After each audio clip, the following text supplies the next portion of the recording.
So did you spot the mistake?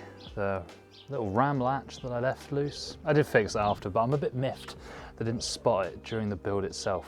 But don't let that deter you from an otherwise great build.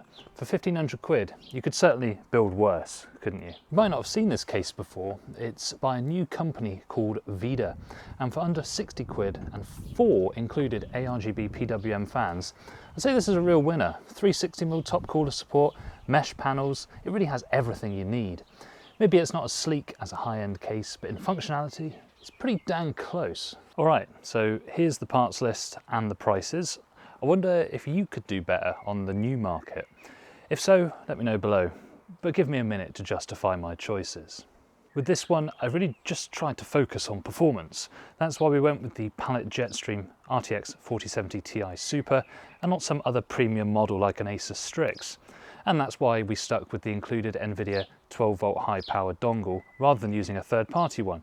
You could save even more money by going for a cheaper tower air cooler like a Thermalright Assassin X120, and that would also be fine and save you some money. But the customer, in this case, really did want a liquid cooler, so that's what we've got.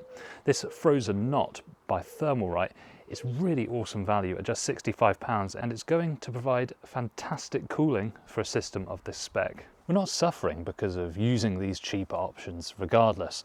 The performance is still solid. The higher end stuff is mainly just for aesthetics, in my opinion.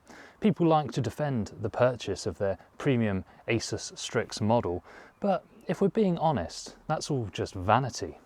The 10 to 20% premium just isn't worth it for the 5% uplift in performance, at least in my view. The only exception would be overclockers who want graphics cards with the really fancy and posh power delivery so that they can push them to the absolute limit. The 4070 Ti Super is actually a pretty nice card. You get the 16 gigs of VRAM, you get the 4K gaming capability, and you get the NVIDIA software suite, and it runs at relatively low power. Would a Radeon 7900 XT be better? Maybe. It depends on the game, it depends on the software that you're using. But for my customer, he needs the NVIDIA software suite for some video editing and rendering work, so that's what we went with.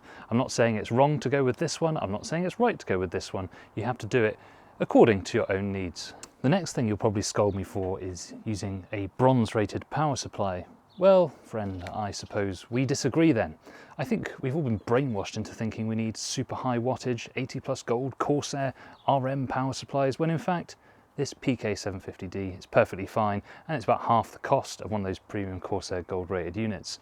I'd say once you're in that 80 class of graphics cards, 90 class of graphics cards, or the Radeon XTX class of graphics cards, that's when those higher quality units are worthwhile. The reason being is that they're going to deliver those really high wattages at a much more smooth rate. And that's important because those higher end cards are the ones that tend to have those big transient spikes. Another thing people waste their money on is expensive motherboards. This B650 Gaming Plus is more than enough for the Ryzen 7 7800X 3D. It comes with Wi-Fi and it costs under 150 quid, including the tax. The only reason you might want something else is if you need maybe 3 M2 SSD slots. But let's be real, most people don't need more than the 2 M2 slots you get on this one. Quite honestly, any AM5 motherboard, except the really cheap and nasty ones, will be just fine for this CPU. It doesn't suck down a lot of power. So while there might be some changes that you might make in my situation, if one of my mates had 1500 quid to spend on a PC, this is probably how I'd spec it.